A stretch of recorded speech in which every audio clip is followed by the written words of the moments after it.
Hi everyone, welcome once again to my YouTube channel. I know it's been forever, but I was waiting for this to arrive. We have an Ender-3 version 2 3D printer, and I'm really excited about this because it means that now I can start creating the kind of geeky content that I'd promised that I'd be creating earlier. So today's video, we're going to do an unboxing of this Ender-3 3D printer. And hopefully I'll get to the stage where you actually see it working. If I don't get it working today, then I'll probably do it in a subsequent video. But I'm just going to show you what it's like, what's inside. I'm really excited for this because now I have a 3D printer at home and I'm building up my electronics and robotics workspace. And I'm really happy about this. I use this space primarily for research for Fundibots things, but now I have a little bit of room to tinker and experiment, and I just want you to be a part of that journey. So today's video, we'll be focusing on the unboxing of the Ender-3, and we'll get it to work, and then maybe you can see a little bit of it printing, and then in a subsequent video I'll sort of break down how exactly 3D printers work, and I think it's going to be really exciting. So welcome, join me on this journey, and see you in a few minutes.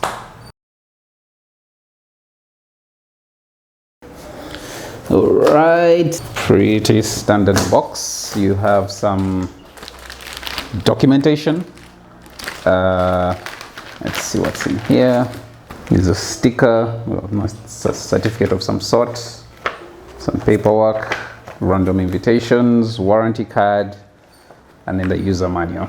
So this is what I'll be following. It has the description of all the parts that are inside, the spare parts, the installation process, the nozzle, and all these things. So yeah, looking forward to setting this up. Looks pretty, ooh. The screen looks very interesting. Looks like a high resolution screen. We'll see what that actually looks like in real life. Cool, let's put this all aside and take a look at the actual printer. So this is foam padding just to make sure that everything is safe. Love it, nice, thick. Looks good. Throw that aside. And this is the printer itself. I don't know if you can see that.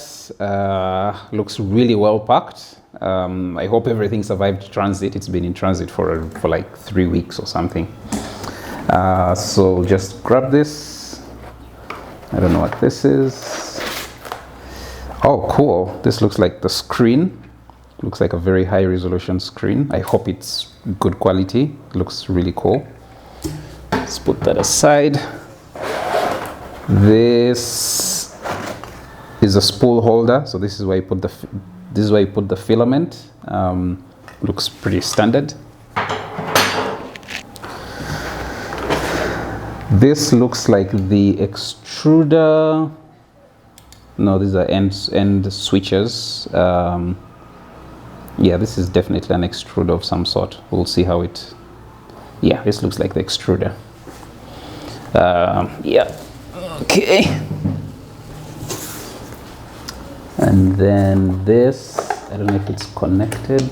Okay.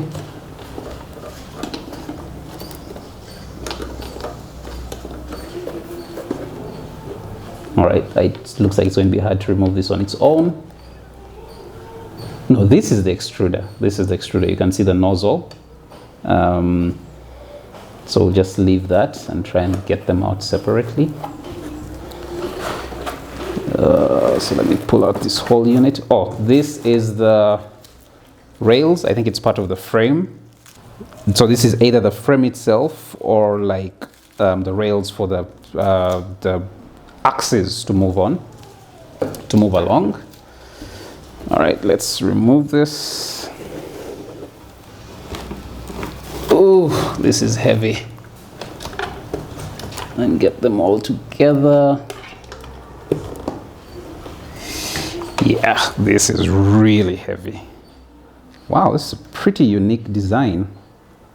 Looks like assembling it might be a little bit easier than I expected, but this is really heavy. Like I'm straining to carry this. This is really massive, but yeah. So let me put this aside somewhere, and then remove this. Looks like there's more stuff at the bottom. Yep, this is just extra foam padding.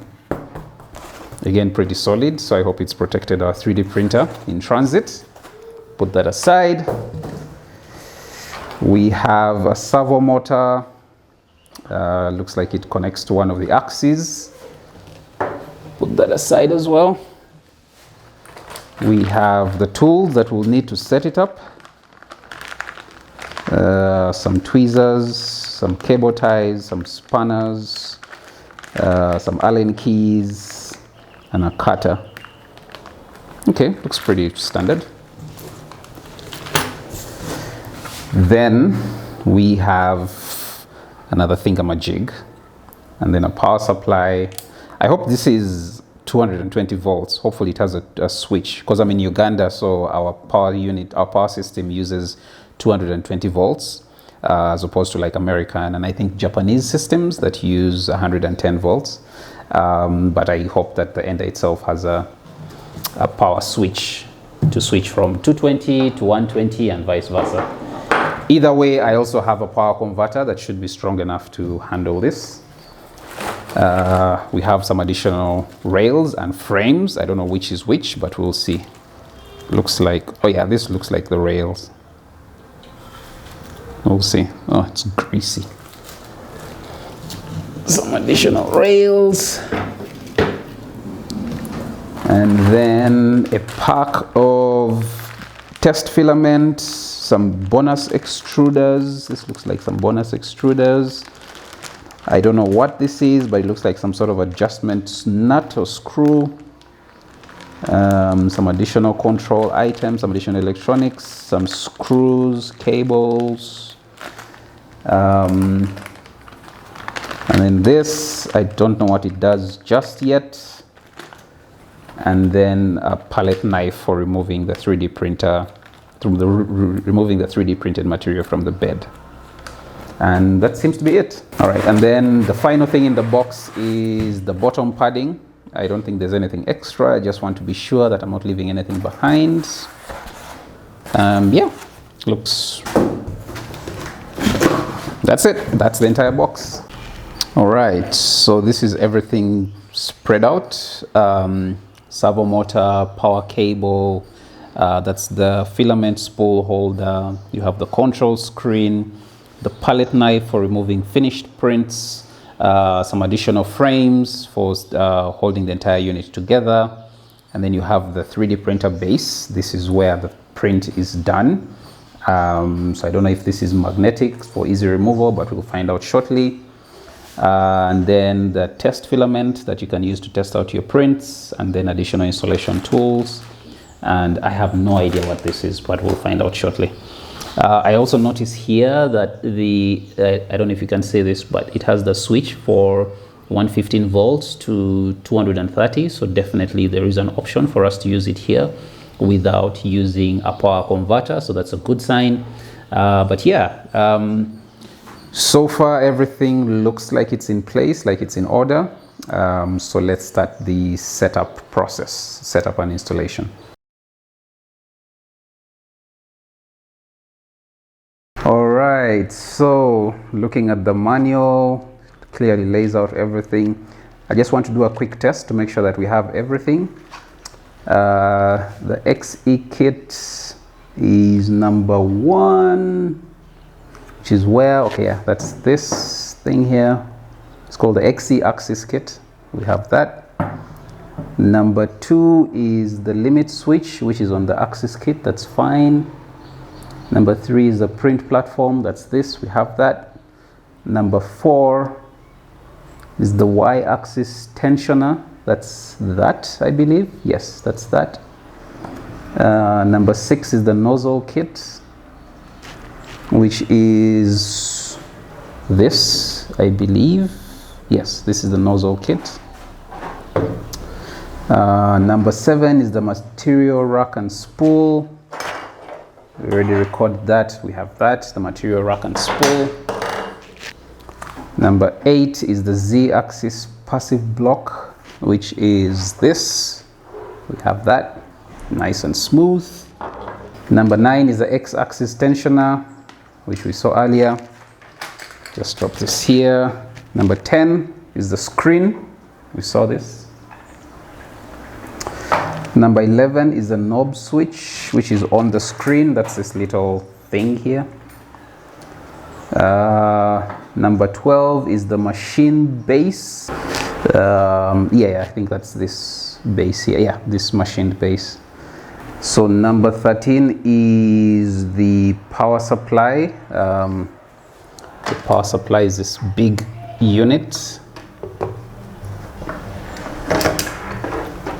right here. That's the power supply, and there is a voltage regulator. Whoops. So there's a voltage regulator here that switches between 230 and 110. Right now it's set to 230, so that's the voltage that we use here, and that's fine.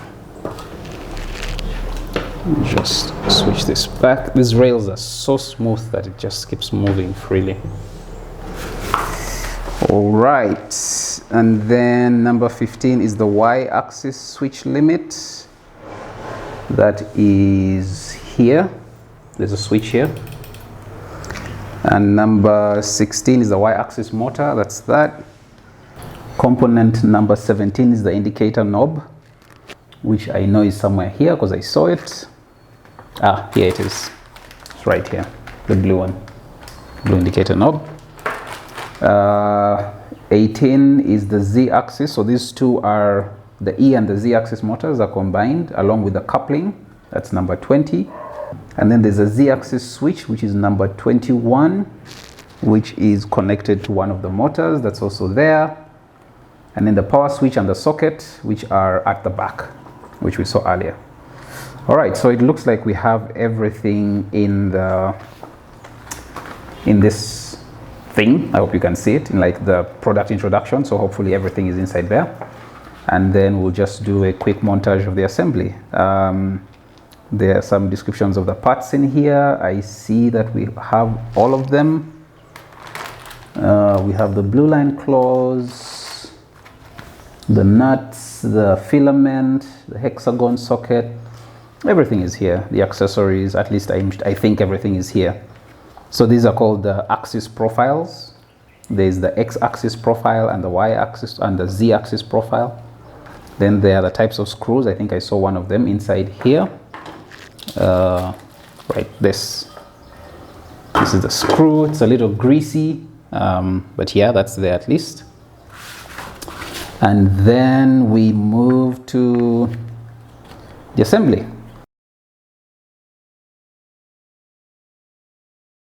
So the first step says installation of z-axis limit switch. Step 1 is the bed. The printer base is okay. So we need the z-axis profile left and the profile right. So I need to know which one is. So we have, there are the two thick profiles and then the two thinner ones. Let me just unwrap this. It'd be easier to just use this knife. Okay, so these are the two thick profiles. Switch. Then the hexagonal socket. So what I need is the M45s, M4 by 45. That's the long one, the longest ones. Hexagonal countersunk. So I need to look for the z-axis limit switch, which is where exactly? Yep, all right, so this is the z-axis limit switch. This is the z-axis limit switch. So I need to get that. Align it with this profile. Yeah, it looks like it's supposed to be like that.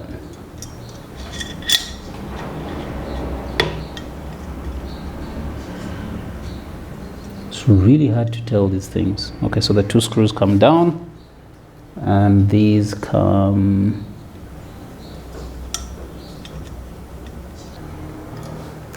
All right, so I really hope I've got this right, because it's taken me way longer than I expected to figure that out. But it looks like that's what it's supposed to look like so far. We'll see. So then I'm supposed to get the bottom and screw that in. These two holes should be facing each other on either side. Something like Oh, come on, I've used the wrong screws. This is supposed to be on the other side. Yeah. Yep. All right. Let's hope I have this one. Let's hope I have this one right. And nope. And also, how do these nuts align themselves, like from inside there?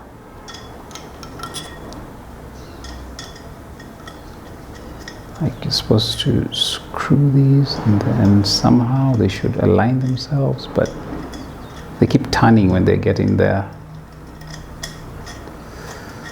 So that is a pain that I did not anticipate at all. Unless there's like a tool I'm not using, but so far this has been the most frustrating 3D printer setup I've ever done, but we might actually be making some progress. Also, this is going to be a time lapse, so there's a high chance this, everything I'm saying is going to be removed. All right, so this short. All right.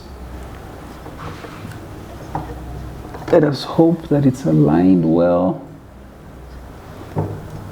And then this other one comes here, the short side goes there. Really hope that's how it is. So then I need to get these bad boys and get them under here, just to make sure I have the right ones. And this part is going to be very interesting. Whoops.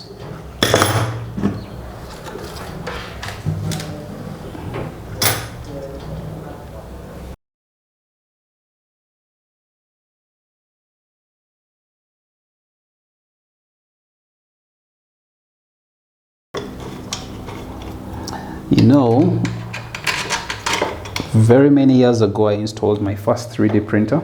I think this was 2012, and trust me, this is so much easier than the first one, because the first one was cut out of I think it was plywood, and it was one of those really complex DIYs, and it took us like 3 days to get that stupid thing together. So it's really nice seeing how far 3D printers have come. Like, this is first of all cheaper than that one, and then it's also just more ready to work out of the box. The setup is not as complex. It's been annoying just getting that first section right, but this is like 100 times easier than the first time I had set up a 3D printer. Step 2, install the Z-axis motor kit and T-type screw. This is the T-type screw, I believe. And this is the Z-axis motor kit. And then I need the hexagonal countersunk. They're just 2 pieces, yes. So I need this, this, and this. All right. So grab this out. So what the instructions are not making very clear is how. So this just shows the T-type screw, one piece, but I don't know whether they're too lazy to show the illustration inside, but this seems to be it. So it looks like this is supposed to go inside there. Has so much grease, so I think maybe that's how you're supposed to do it. Then get the Allen keys. I don't know if this is the right size. Is it this size? Nope. Nope. That's the size. Again, I can't tell if I'm using the right T-type screw. I can't see anything else, but this is definitely going to be moving it up and down the Z-axis. So let's hope that that's what it is. So this looks like that, pretty good.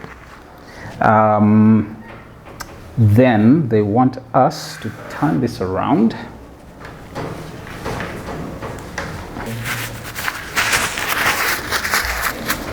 I hate getting grease on my fingers. Looking at the back, man, this thing is heavy. Looking at the back, and then put this there, like that. Ooh, fancy. It says slightly lock. I don't know if they want us to do something with it later, but please tell me I have a screwdriver. Allen keys, Allen keys, Allen keys. There we go. Slight lock, as they say.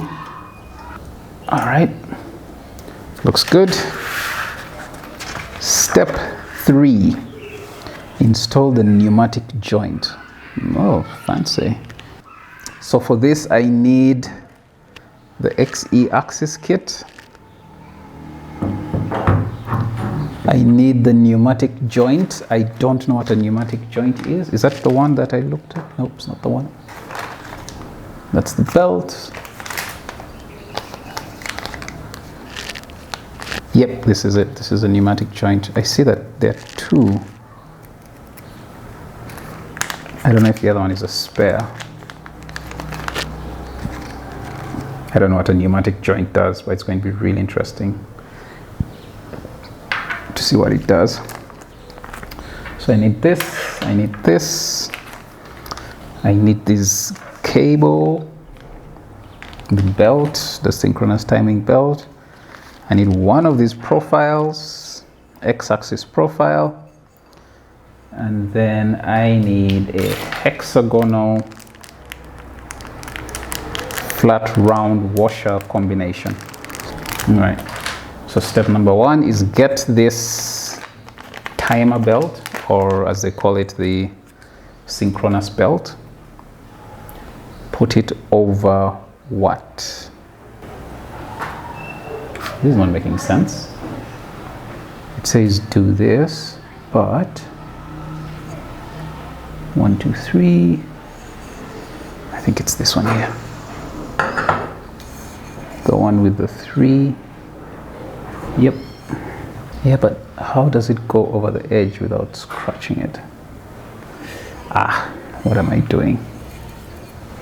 Okay. So the hardest part of this is just figuring out the directions and angles that these things are aligned in, because I can see it's like that. So what does this go like that? Oh yeah, that's it. Yeah, it goes over there. Does that mean I have to remove this? Aha, perfect. So I lock it like that. So that means that the belt needs to go over that, come back through here. Okay, got it. So this has to enter through here and then come back out.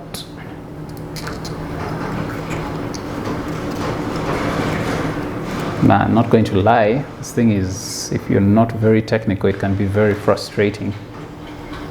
So you have that. All right, but it looks like a good start. This, the widely machined area, looks like it's supposed to fit right over here, so it's a very nice indicator of the direction that this is supposed to be in. So that looks good. I really hope that there's enough room in this thing to pull the belt without it getting cut. Okay. Question is, how do we get, which direction is the screw? Okay, so if I follow it using this, oh man, this is painful. if always using this, then it means I have that, the screws. So the screws are supposed to enter from this side. Ooh, this is annoying. Screws are supposed to enter from this side, and then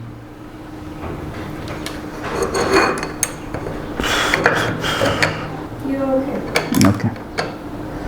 So this looks like it's supposed to connect from inside here, and then hopefully an Allen key can get in there and tighten it. This is really annoying, just so you know. It's like really annoying to align these things. It's actually making me nervous because I can't tell if I'm doing it the right way, and that's always a bad sign. But let's hope. So far everything looks like it's fitting. It's just how it's fitting that's really hard to, like, you need to be really nimble with your fingers.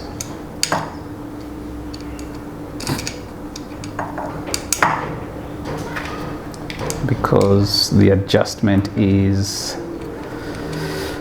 a little frustrating, but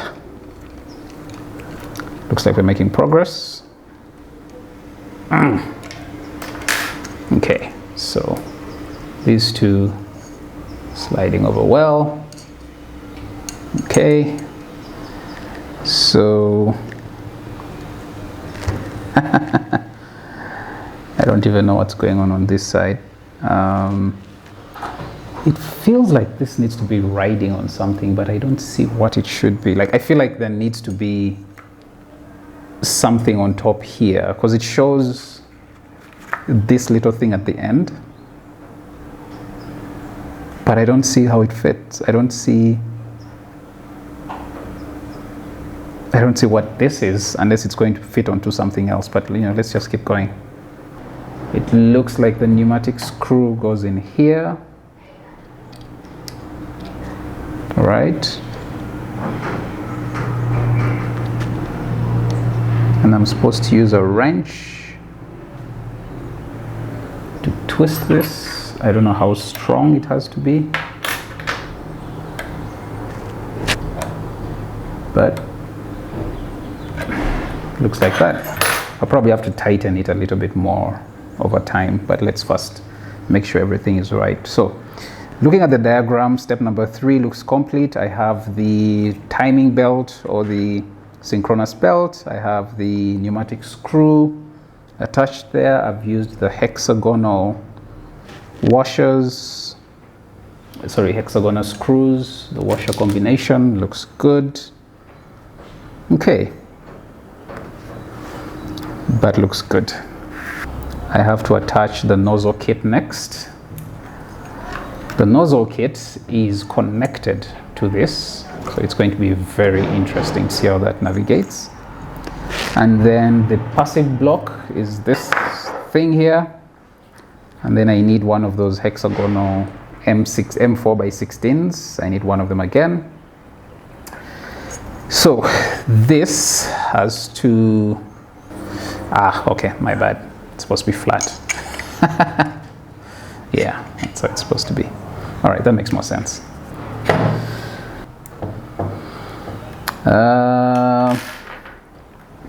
So this so far looks good. I now need to set this guy up to fit here, to ride on these rails. So obviously the nozzle needs to be pointed down. I need to know, first of all, it's facing this way. These two are on top. Okay, that's fine. Does it ride along? I think I should have installed this first. Yeah. Yep.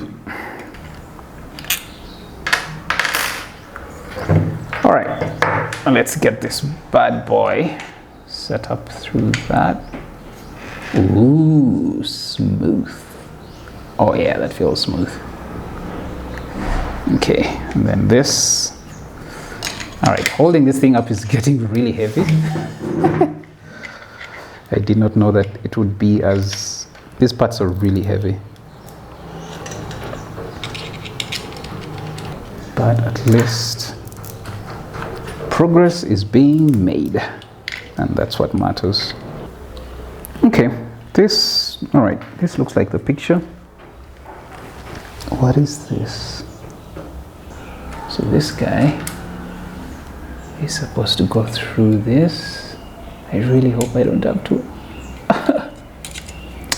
Please, please, please. Okay, that's good. That's good. That's good. Excellent. So this is supposed to come back and tie here, but I'm a little hesitant. I feel like there's something missing on this other end, and that's really making me nervous. Because this should not ride along this. So like it will get cut. So I'm wondering if I'm missing anything on this other end. This thing here, just put this down gently. Number 9 is an X-axis tensioner. It looks like this is the one that's supposed to be here. Now the question is, at what point in the installation do they ask you to fix it? Because they have not asked me to fix it, and that's a bit of a concern for me right now. Oh yeah, it's actually the next step. Okay. So far, oops. So far, step 4, we are okay. We have the blockhead here, we have the belt, we have the extruder that's aligning beautifully, we have the passive block, that's fine. This is going round, this is coming through. So we're supposed to add this little thing here at the end so that it keeps the belt in tension, and I think it's really good for adjusting it, because I was trying to figure out how you'll be able to adjust the belt. So now step 5 says install the X-axis tensioner. Perfect. So we need the X-axis tensioner. That. We need the M4x14. That. Definitely looks like the one, it's just the one. And then we need the last of these M4x14s, flat round heads. 1. Perfect. Cool. So synchronous timing belt comes out. Okay, I'm going to have to lay this flat. I really hope I don't damage anything in the process.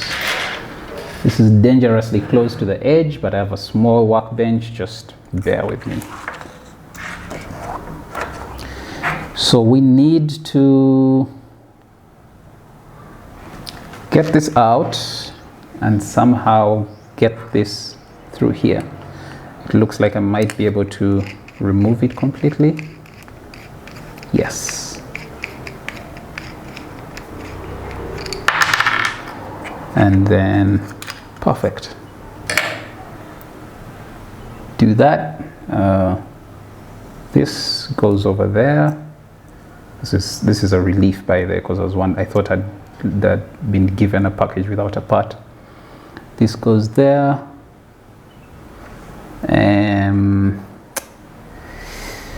Where is the hole? Okay. This, all right, goes like this. That's okay. This comes through here.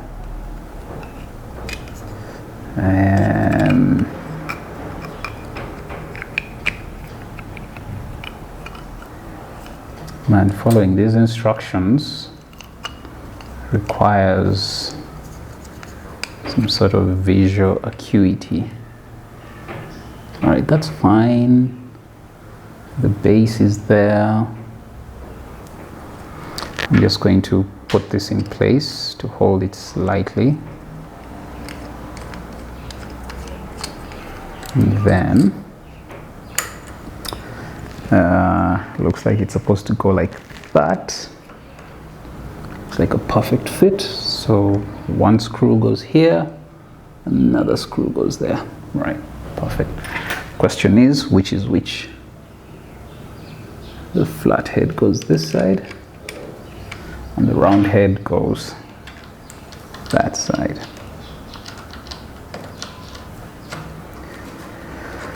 Oh man, this has been very interesting. Boom! So happy. That was intense.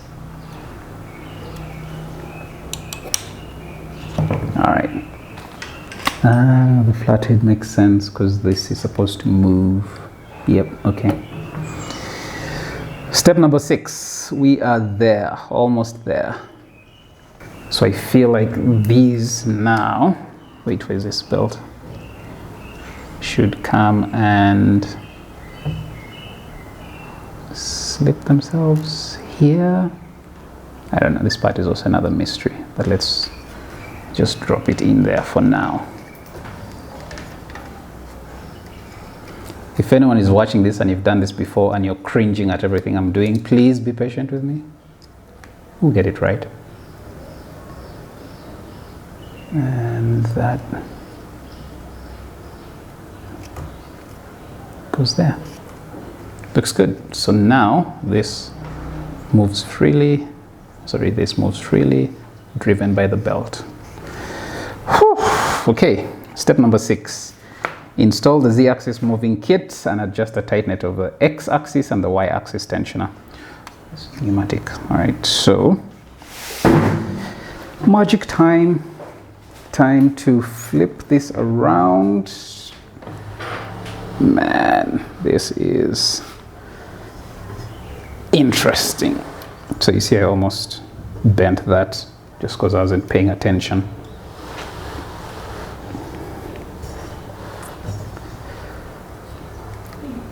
This thing is really heavy.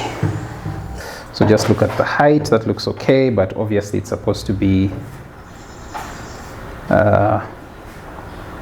somehow adjusted so that it moves up and down. So that's the next step. I like how it says take these 2 assembled components, and it doesn't show that they are connected by this really unwieldy cable for the extruder and for the filament guide and the power cable. All right, but so far it's telling me that this is the direction that this is facing. This is fine. So now I have to sort of insert this. So this is time to remove the cover of this rod because it will not move with it intact. It's really greasy.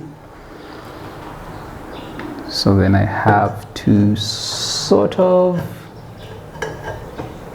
put it just very slightly, make sure everything is aligning itself smoothly. That seems about right. So now to get it to move up and down, I have to rotate this guy. Is it bit? Yep, I have to rotate this guy. Seems a little tight on this end.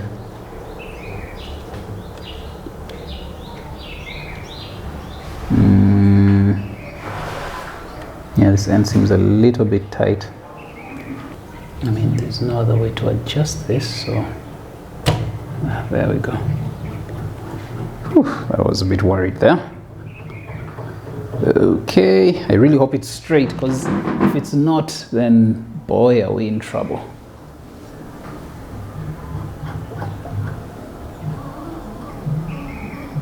That's good.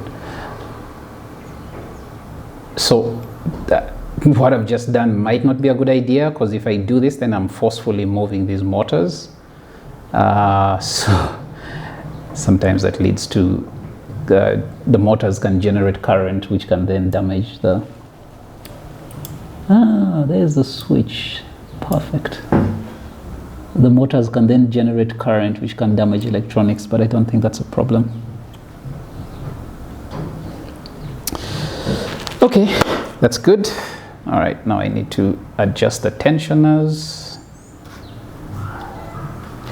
So we have an X tensioner, and then the Y-axis tension. I don't know if it's this one here. Yeah. Manually rotate the X and Y axis tensioners to be the appropriate tightness. So this is, I don't get this. What does appropriate tightness mean? Right? Like, should I be knowing how tight this is supposed to be? Yeah, I'll just have to do this a little bit later. But so far this feels pretty tight. Well, not too tight, but all right.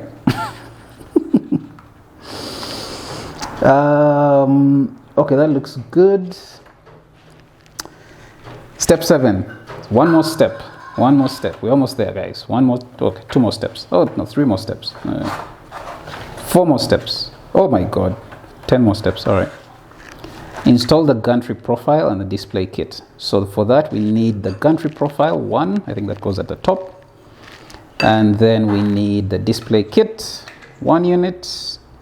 And then we need the hexagonal socket spring washer combination screw. 4 of those. I think that's it. They're M by 25. So I believe these are the ones. So we have this 2 going there and there.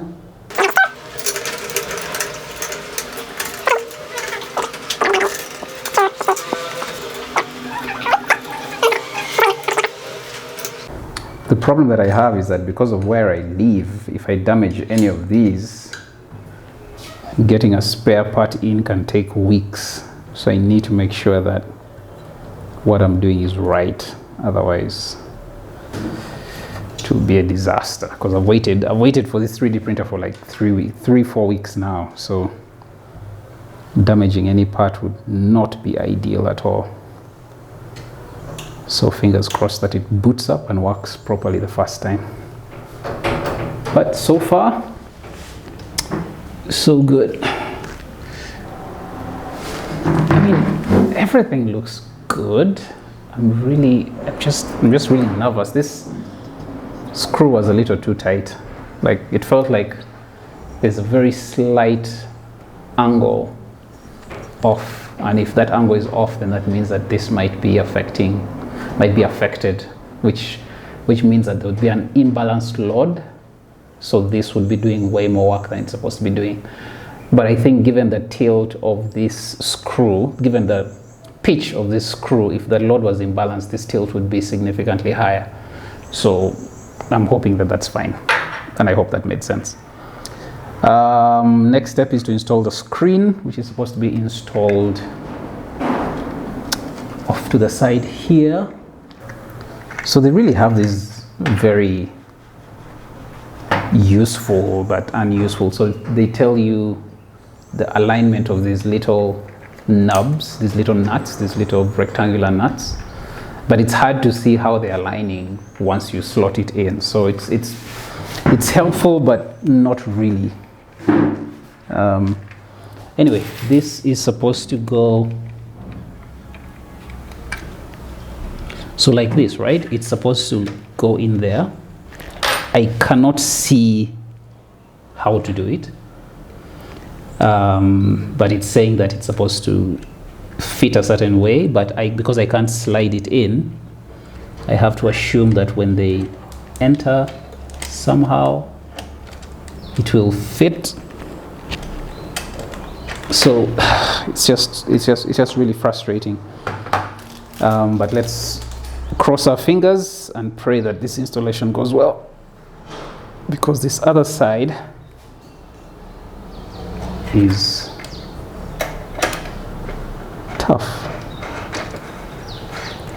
So it slots in nicely, but then it tells you make sure it's aligned, but you can't see anything. Like, you can't see the alignment. So I don't know. Let's hope. Well, thankfully this screen is not really a critical moving part. So yeah, let's just see. There's no other way to do it, because yes, it's tightening inside, but what does it all mean in the grand scheme of things?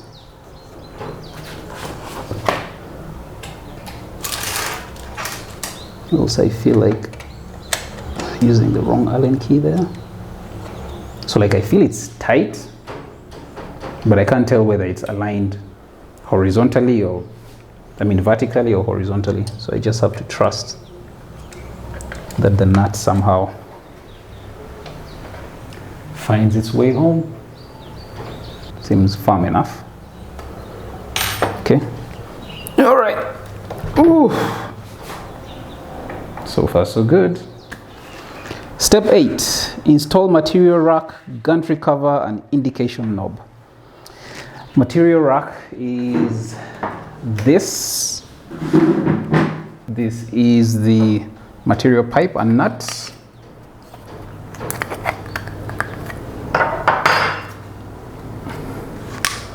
My hands are a little greasy, so okay.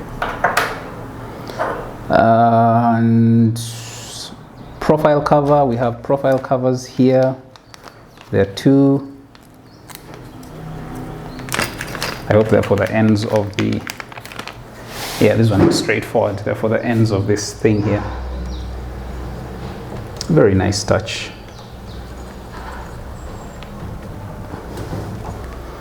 I like it, very cool. Okay. Hexagonal socket flathead screws. So that, no, that's not the one. This is the round head. I don't see any new flatheads. Probably these ones. Are these flatheads? Yeah, are these flatheads? Can't tell. M by 8, yeah, it's definitely these. And then I thought these were spare nuts, but clearly they are not. These two go together. And then the indicator knob. Finally.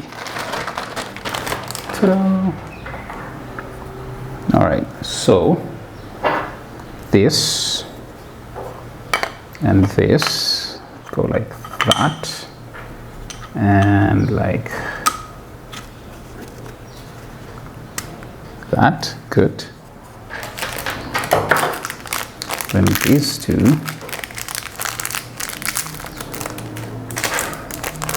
go with these two. Every time I drop something, I think of Linus tech tips because he's always dropping stuff. This goes here, I presume. This also goes here, I presume. These come and meet them. Now I need to turn the entire assembly around. Oh boy, this thing is heavy.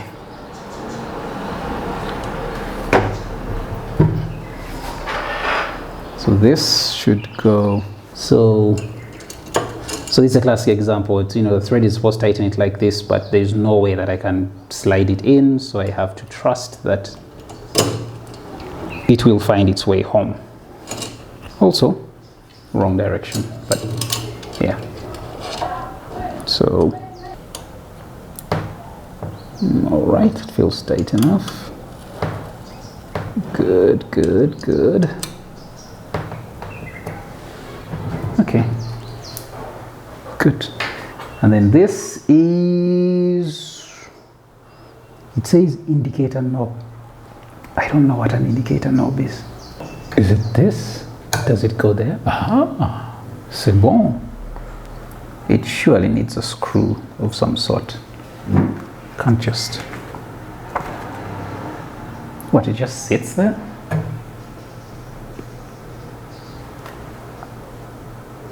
Looks like it.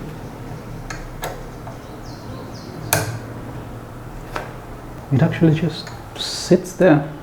I've never seen one before, so.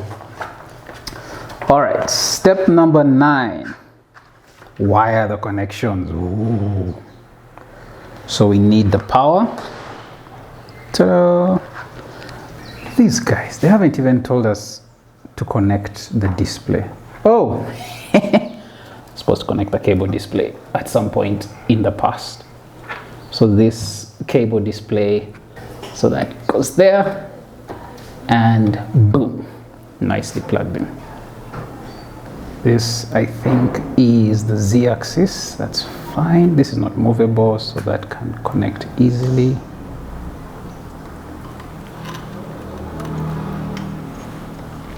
I hope that's... So the thing with electronics and moving parts is that everything is fine until you plug on power, and if you put something the wrong way, you are screwed. So this connects to the Z-axis servo motor. So Z-axis, that's done. This is the Z-axis limit switch, which should be this one. That's good. 3 more to go. You have the X-axis. That's across, okay. Yep, even after all these years, I still get my X-axis and Y-axis mixed up. There is no Y-axis. The Y-axis is the bed. So X-axis, and where does this go? Extruder, but the extruder is already connected to power. This might be redundant from a previous version, but it still makes me wonder because the extruder has its power connected. Oh. Okay, the reason I'm stumped is that all of this feels like it's too short. Like this is supposed to be the extruder goes in there. And then that's the film, that's the heating element.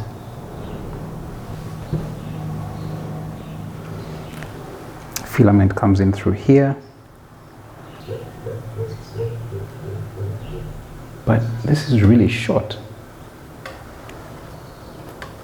Unless all of this was supposed to be on the other side. That's going to be frustrating. Yep, this is supposed to be out. Oh God. Oh boy. So this, all of this is supposed to be on the outside here. This is the X-axis, the extruder. So that goes there, that, do they move together? Yes, that goes there, that goes there. It's the X-axis limit switch. Yep. So I need to find a way, or I can leave it like that. If this is the, this grease is everywhere.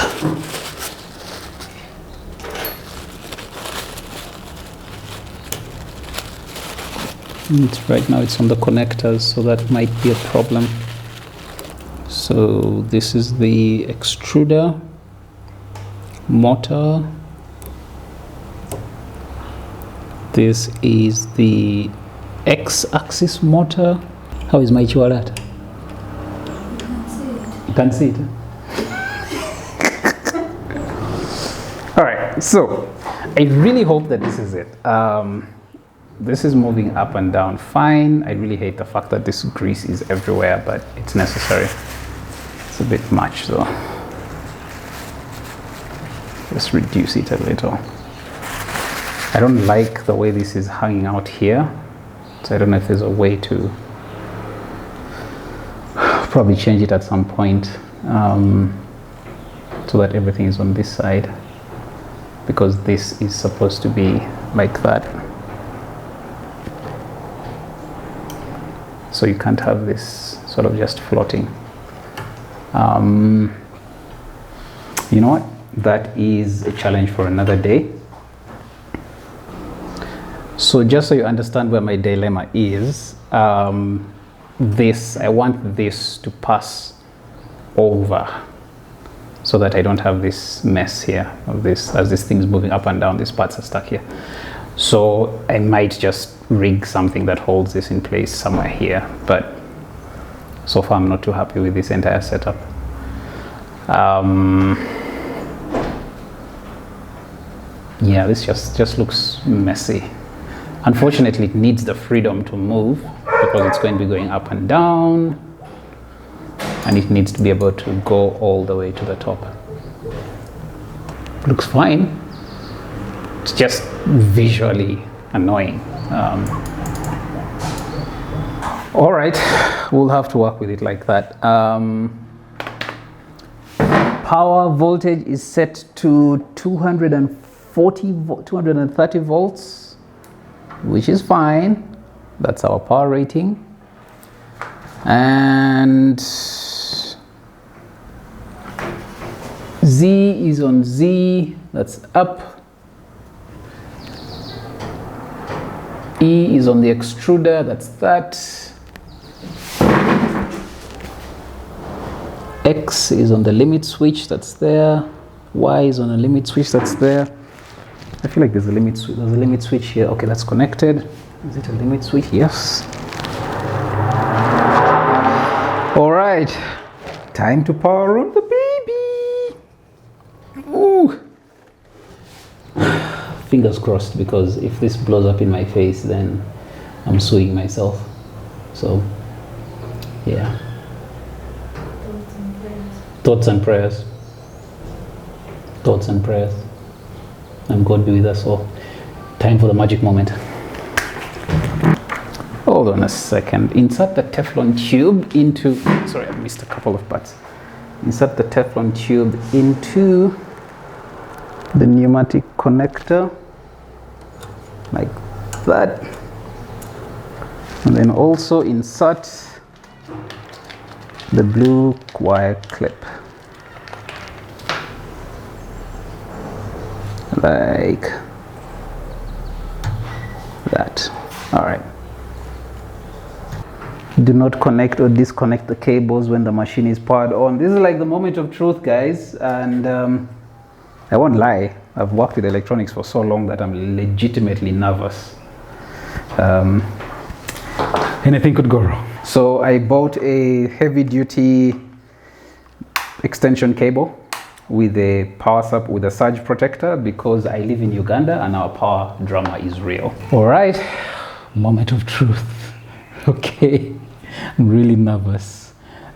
Switching it on, and then yes, it's alive. Oh my God, isn't it like so cool?